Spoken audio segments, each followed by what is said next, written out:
everyone, and welcome to another episode of the Health IT Playground. Thank you so much for watching this episode. And this is a special treat tonight because we're going to touch on a topic that people don't even realize at points that it's a big part of the health IT industry, and that is marketing. In order to have health IT function and be available for those to understand the need for it, we need professionals who understand not only health IT, but how to market health IT products. And to showcase this needed area of our industry, I have the amazing Leah. I'm very excited about this interview, as you can probably tell, but I'm going to go ahead and have her introduce herself to you guys, and then we'll go ahead and start this amazing episode. So thank you for joining me, Leah.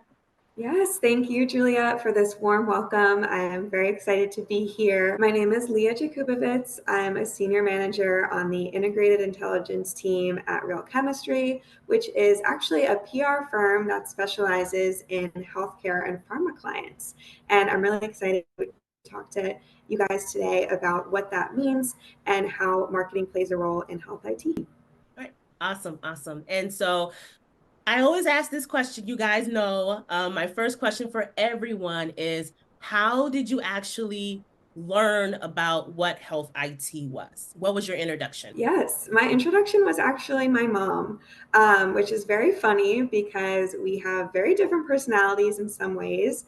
And I always kind of would listen to her work on projects and not really know what she was doing. She didn't have a standard job, that was doctor, lawyer, that was very easy to explain to other people when they might have asked. And even myself, I was like, Mom, what do you actually do? What is your job? And what I came to figure out was that she was actually doing a lot of different types of both marketing and analytics projects that were related to the healthcare space. And so as a consultant, she was able to kind of hop around to different projects. So it was changing, and I kind of had to keep asking her those questions. But the main idea was that she was interested in combining this analytical mind and framework with the healthcare field and being able to make an impact on that, but in a different way. And I said, okay, Mom, thanks for letting me know. And I kind of followed along my path through college, and I decided, this actually is very interesting. I see where she's coming from. And so I knew that I wanted to combine that kind of left brain, right brain idea of being very analytical minded, being very logical, liking to take things in kind of a step-by-step approach, but also wanting to maintain some sort of like creativity. So not only being in the Excel sheets and in the data every day, because for me, that's just not what I wanted. So I wanted still to be able to explore, think outside the box a little bit. So that's where the marketing came in. And then also thinking about, what type of industry. And I had very much an interest in healthcare. So I actually did a minor in public health when I was in school as just something kind of like these were my fun classes outside of the business program. And I didn't realize until later that it would actually come into a role and an opportunity that came along. So that's how all of those things kind of did. And I learned about health IT for what that means for me. Got you. And for those that are watching that want to know, do you have to major in business, or is there a specific major that you would have to do in order to actually be in the niche that you're in? I don't think you really need a specific major. Obviously, it helps. So, like, I majored in business analytics and marketing, which is very highly tied to what I do now. So, I was able to use some of that background to help me. But I will say that with any job, there's a lot of boots on the ground training. And so they're open to helping you work on how the project is best done. If there's any tools that you need to learn how to use, a lot of companies use different tools. So it's never a like one size fits all approach of, oh, I learned this one tool in school and this is the one tool that I'm going to use. So I think it's more about being an active learner which is actually one of my pieces of advice of being able to have flexibility, wanting to learn new things. And if you say, hey, I really don't have much background in this, but I want to learn, having the flexibility to do that. And then, yeah, putting forth any of the other skills that might have came through like your background that you might not have realized. If you were a English major and you did a lot of writing, that comes into play in different areas. So I think that there are transferable skills, even if you don't have, a firm background in exactly what this job is. And for those that are wondering, and I'm wondering too, what exactly or how would you define what you do? So, what does your day to day look like for Leah? Sure. So I think within my little pocket of analytics within the PR firm, we focus a lot about informing our client, who is mainly pharma companies, what they need to know to be able to make strategic decisions in their campaign strategy and creating that communication and those materials to who they'd like to reach. Which a lot of the times, again, for pharma, that means either patients or doctors or advocacy groups or anyone who kind of falls into that realm. So what I do on a day-to-day is something called social listening. And what that is taking all of the available data that we can find online using a bunch of different tools to say, this is what this group of people is talking about, is thinking about in relation to this topic.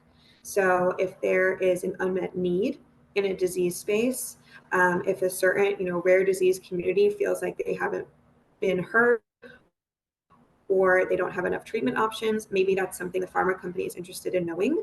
If they're interested in developing something in that disease space, or maybe they have a clinical trial that's come out and they want to know, hey, we just released this big clinical trial. Are the doctors talking about it? Are they receptive to it?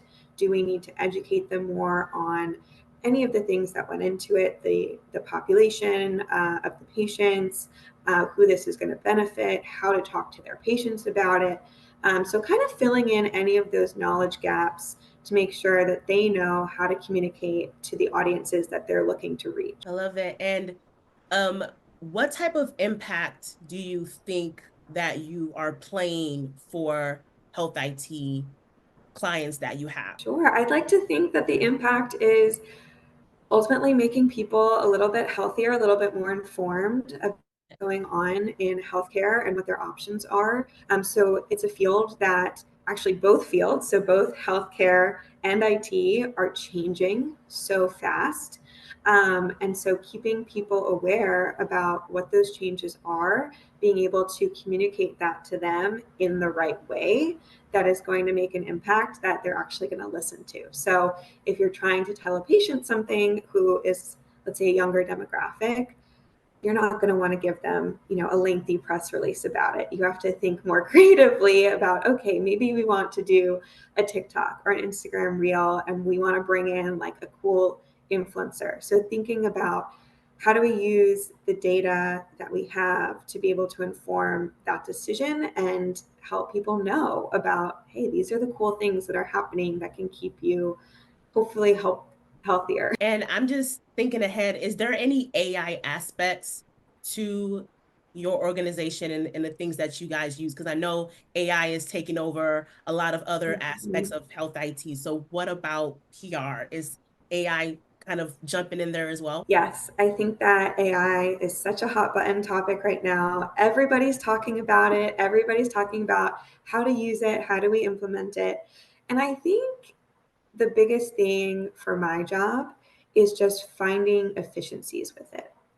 So, not necessarily taking away our great brains of putting those insights and recommendations together, but on the day to day, how do we make data processing go faster? How do we tag things faster? How do we do like a quick sentiment analysis using this?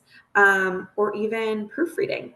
So, going in and if we have a block of text and thinking, okay, I can go in and edit this, maybe it'll take me a half hour, or I can ask the AI, hey, can you cut this down for me from 2 paragraphs to 5 sentences. And so those types of tasks where it just makes your day-to-day easier.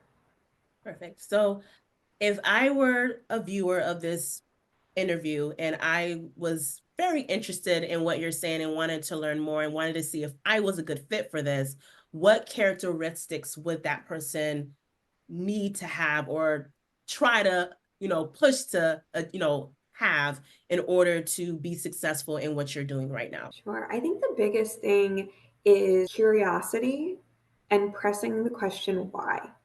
A lot of what we do that makes our reports more impactful is thinking about, what does this mean? What is the impact going to be? How does this translate to something actionable for the client? So instead of just being able to look at an Excel sheet and say, okay, this is the number of posts, this is the data I'm looking at, 30% of it is positive, 15% of it is negative. Going beyond the number and saying, okay, well, if 30% is positive, it means this is getting some good traction, but there's still like a really big chunk of that that's neutral. So maybe that means that people aren't sure. They need to be educated. They say, okay, this is interesting, but what does that mean? So again, going beyond the number a little bit, and a lot of that goes into when we're building reports for clients of not just putting numbers on slides. So being able to think, okay, I understand all these numbers, but maybe the person that I'm showing this to is not the health IT person and doesn't really have the same understanding. So that goes into the other big piece, which is communication. I think for what I do, communication is really big. It's a PR field. It's under the big communication umbrella. So I think two facets of that. One is the tactical, you are communicating things to a client and you're telling them things that are hopefully going to inform their communication strategy. But also on a day-to-day of just working with people. I work with a lot of different team members, and being communicative about where you're at in a project, talking to people, saying, what is your working style? What is the best way to communicate with you? It just helps everything go smoothly from a process standpoint. So making sure that even like if you're just starting a job, maybe be a little over communicative. Never hurts. Saying, oh, can I grab 30 minutes on your calendar to talk through these things? Or I'd much rather hop on the phone and ask a question. And seeing, saying, oh, that's my communication strategy. Is that something you're receptive to? So yeah, I think communication is definitely another big one. Perfect, perfect. And congratulations. I know this episode may be watching the future years from now, but you did just get a promotion at your job. So congratulations to you. And Thank you. just wanted to know, for someone that may be considering getting into this position, how is the job market right now for, roles related to what you're doing? How is that market and how do you really break into it? Yeah, I think unfortunately the job market itself right now is a little bit tougher than it was in the past few years. Actually, during the COVID time, there was kind of like a great migration of PR people. So a lot of people were kind of hopping around. Me as well. I did it, and so I have seen that slow down a lot as of late. And I think to kind of combat that is just, it sounds, I'm sure people have heard it before, but utilizing your network of talking to people. I mean, Juliette, I met you at a random event. I didn't know anybody there, and we got to chatting, and now we're connected, and I have this opportunity to speak with you and the audience. So not being afraid to reach out to people, to go to events, connect on LinkedIn. I really appreciated when I was in college, being able to reach out to alumni. And I did a few informational interviews with people. That was really helpful. Even if they were working somewhere that didn't have a job opening, it never hurts, because if something does come up, they say, they have your name in the back of their head, or maybe, a year down the line, something will come up. And now on the other side of that, I like doing those interviews, and I feel so honored when somebody, asks to connect with me. So I think just not being discouraged and also leveraging your network, being okay with reaching out to people, sending maybe a cold email. The worst they can say is no, and then you can move on. So that would be my advice there. Okay. And with these positions, it's not this clear-cut job title. There's so many ways for a company to describe something similar to what you're doing now. So can you list maybe like, I don't know, 3 or 4 other ways that a company may market what you do for those that want to start to go to Indeed and start to try to find what you're doing? Like, what words or job titles should they look for? Sure. And you're right. Some of the job titles are super broad, Yes. and they kind of cover everything. One that comes to mind right off the bat is data analyst, which could mean a lot of different things.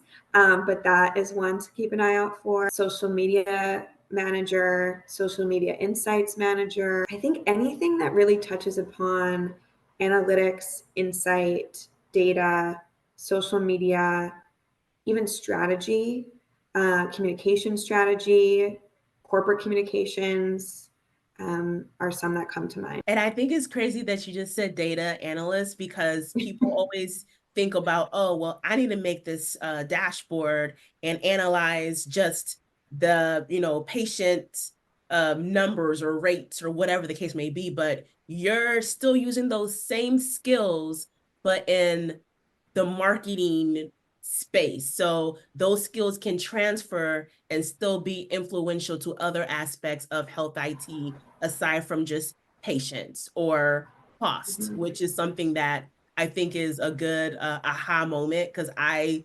definitely was like, oh wait, data analyst, whoa, like that caught me off guard myself right now. But so that's interesting. Cool. Yeah, and I'll also say I don't specifically work in this department, but we have a data science department as well. And so they're a little bit heavier on the IT, the back end. They work more in projects like Databricks. So helping us with some of the data processing, there's opportunities there too. A little bit different, but if you anyone listening is also more interested on the like med side of things, we have a med affairs team that helps inform and kind of fact check us sometimes when it comes to medical terminology, because we are not science people working in a science field. So it helps to have people who do have a science background come in and say, okay, this is a good way to communicate this, or you're actually using the wrong word and this doesn't make sense from a science standpoint. So we even have people at my company who in past lives were doctors, and they come in and they help with communications. So another way to say that you never know where you're going to land and where your skills are transferable. Well, outside of what you shared, is there anything else that you do in your job role that may shock my audience? Yeah, there is. So outside of what I already shared, which was more social listening focused, I also work on social media measurement and looking at data related to campaigns. So it could be just a paid social campaign, but it could also include search, it could include influencer. So aggregating all of the social media data. So thinking about views, likes, impressions, comments, and how that translates maybe to web traffic, how that's translating to other pieces of the marketing funnel. And so using that to tell the client, hey, you have this campaign. Where can we make it better? What are the efficiencies? What's working? What's not working? Maybe you have 2 influencers running at the same time, and one is getting a lot better traction and they're getting better looking data than the other one.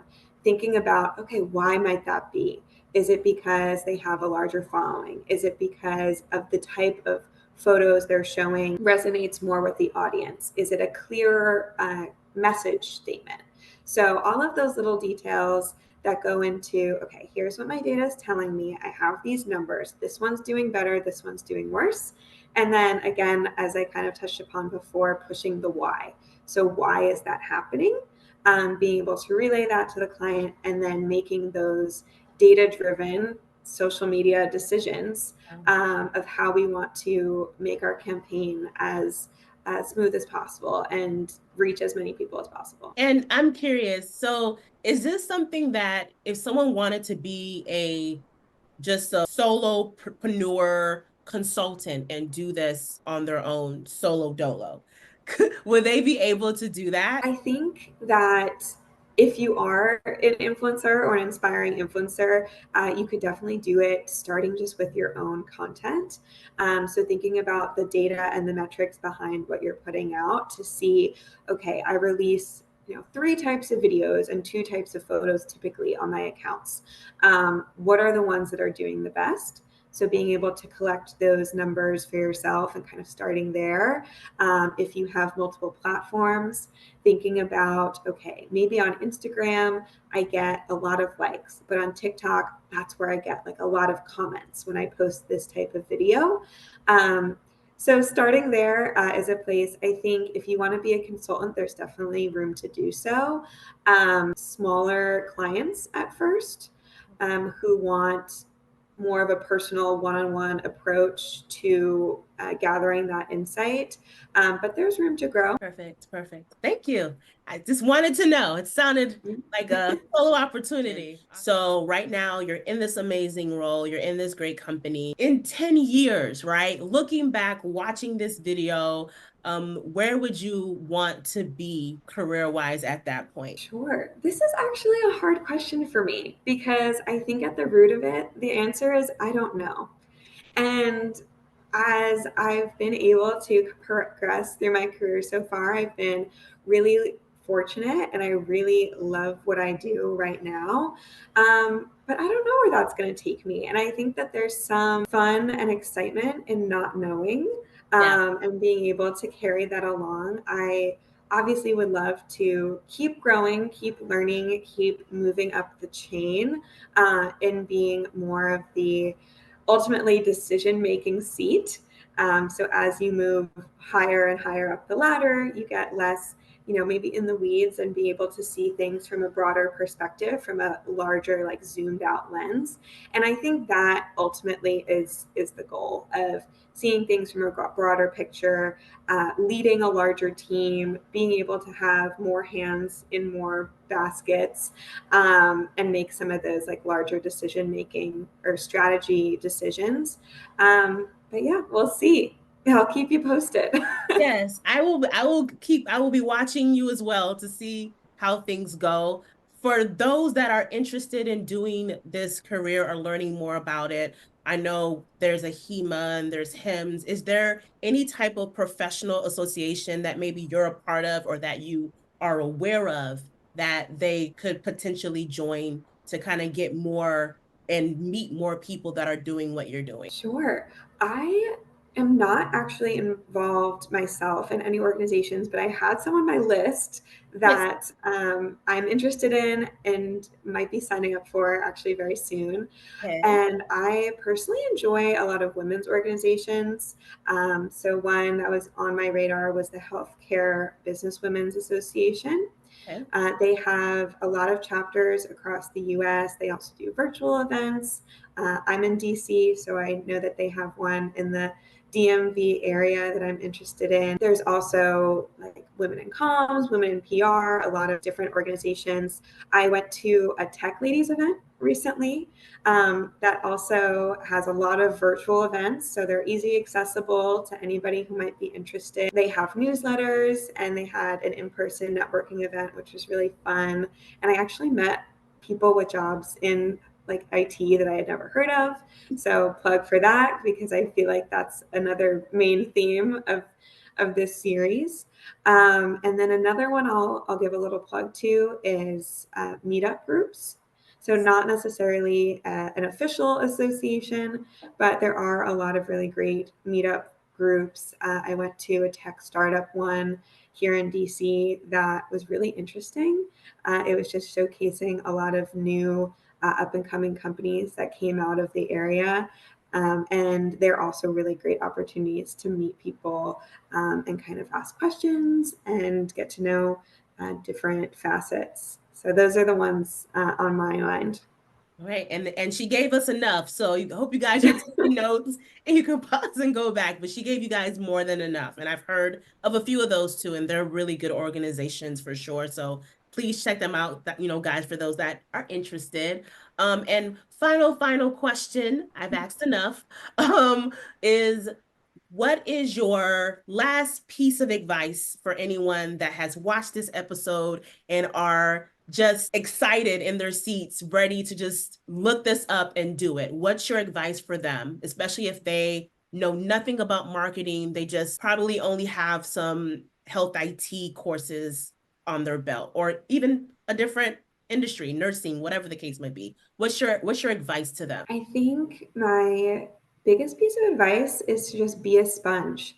So, if this is something that you're interested in, but don't necessarily have a lot of knowledge about just yet, but want to pursue it, doing LinkedIn learnings, going to events, talking to people, listening to videos like this, asking, alumni from your network, and just learning as much as you can from the opportunities around you. There's so many opportunities to learn more. I think it don't feel like you have to go in blind.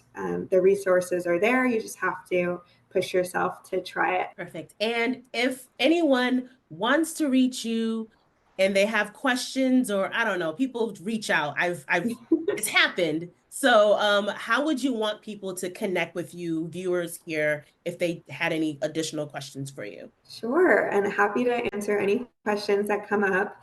I think the best way is by connecting with me on LinkedIn, shooting me a message, and we'll go from there. All right. And I will have her information for you guys, as you guys know already, in the actual description of this video, if you do want to connect with her on LinkedIn. All right. Well, thank you so much, Leah, for your time. This Thank is you. needed. Yeah, I'm excited because this is a sector that people just don't talk about. So thank you for showcasing that for everyone today. And thank you guys, the audience, for of course watching the Health IT Playground, where we talk about all things health IT. So thank you guys once again. Have an amazing day, and I will see you on our next episode. Bye, everyone.